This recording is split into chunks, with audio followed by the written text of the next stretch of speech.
We're back with your questions or comments for my guest, Ann Coulter, who says that America's immigration rules really mean adios to America. Economist Art Carden, who says the biggest economic lie is that government can run our lives better than we can. And from the left, Rick Unger from Forbes, who says the right lies. So, first question from Facebook. For anyone, do the politicians lie? This is from Rosie Hampton. Do they lie because there are no consequences? I have to acknowledge all politicians lie. I've never met one yet who hasn't. And it's not that there are no consequences, it's that the consequences for them work out really well. When they lie, they get their jobs back. Really? Well, don't they? It works?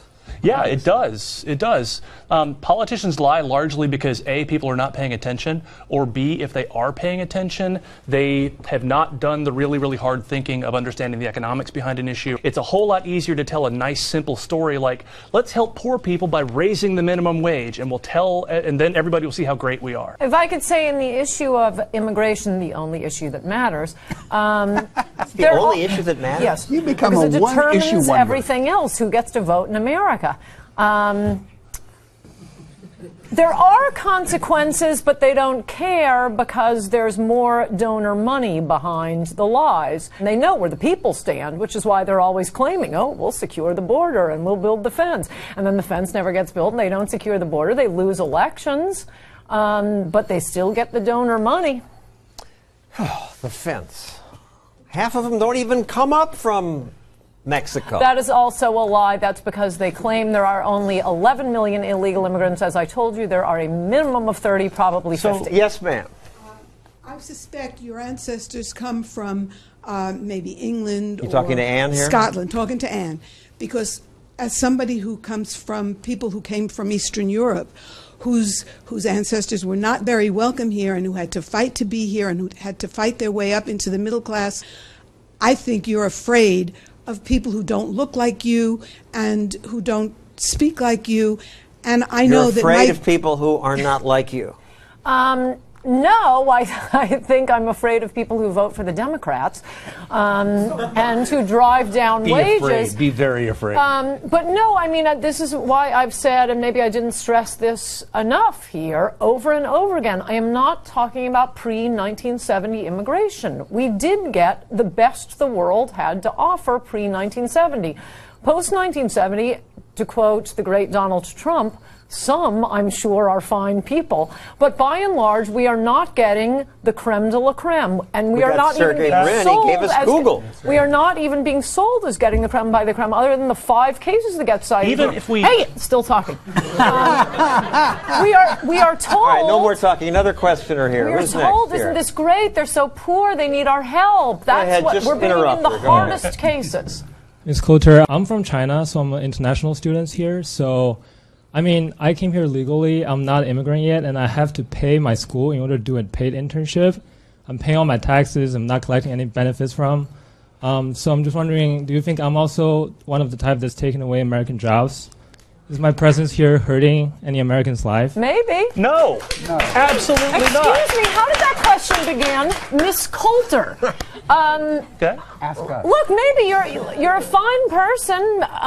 Wish you the best. You don't know that. And I don't want to. I mean, obviously, when people make it personal like this, you're expecting me to say, "Well, absolutely, you're not taking any jobs." I don't know. Maybe you are. Maybe you aren't. My point is simply that a government policy should serve the people already here. My guess is you're more likely to be a job creator in my country than a job taker, and I hope you stay. Yes, sir. This is for Ann. Wasn't there a time in U.S. history... You're a question magnet. Yes, I am. Wasn't there a time in U.S. history when they froze immigration in order to assimilate the current immigrant Yes, that's what I'm calling for now, a moratorium. So, give us time to dust off the books, assimilate the ones over here. It's not helpful, by and large, for Americans. And I'm going back to you. Maybe you're... yeah, maybe you'll be great, but I'm getting fed up with this bait and switch you guys do as if they're all like him. Let's How about suppose they're not. insisting that we want the job creators and not the ones who are driving down wages? Go ahead. Even if he's illiterate, even if all he can do is lift heavy stuff and put it back down, he is still a job creator. Why? Because he makes Americans more productive. People like you, people like me. Insane. That's called the law of comparative advantage. Not it's what if he's taking welfare. It's what my students learn on day 2 of a Principles of Economics. Did you learn about the welfare state? Thank you. That's day 3. And Coulter, Art Carden, Rick Unger. That's our show. Don't lie. See you next week. It seems to be saying, well, Democrats cannot get the white working class voter anyway.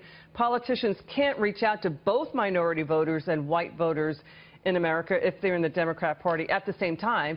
You know, the attitude is these interests, minority voters and white voters, are opposed to each other, that America is simply these different groups fighting to sit at the top of the heap with each other. Is that true? That's absolutely false and sad that we have race baiters, people who just sit around finding ways to divide us. The problems that's facing our nation has no color. We want jobs. We want economic opportunities. We want our closed borders. We want better schools.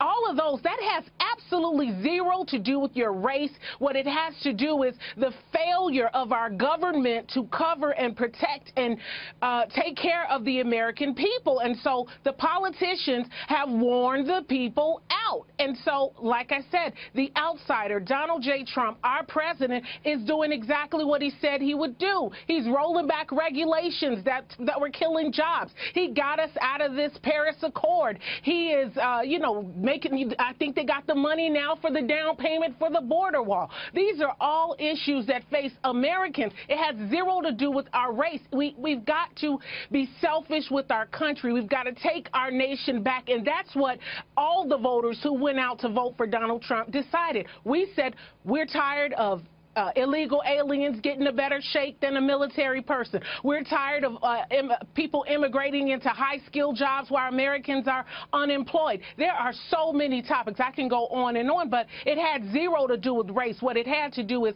Americans are tired of being neglected, and we wanted the person in office who was saying America first, and he is still saying America first. Vernell, if you could sit down with Democrats and talk to them, sure, leaders of the Democrat Party, what would you say is going wrong with the Democrat Party?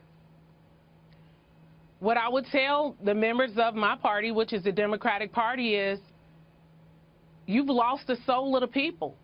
You have sold out to Hollywood, sold out to elites, sold out to donors, while Americans are pawning their rings, pawning their items, can't buy food, can't buy gas, struggling, and you have to be concerned about those things. People are out here hurting. They're poor and they're hurting. And so the Democratic Party has got to tap back into the heartbeat of the people. And what that means is you have to address issues that matter. Economics, our open borders, NAFTA deals.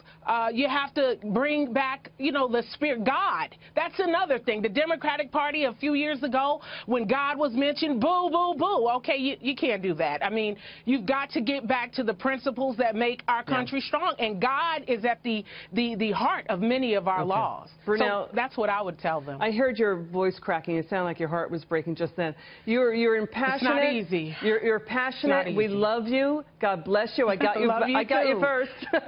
So God bless.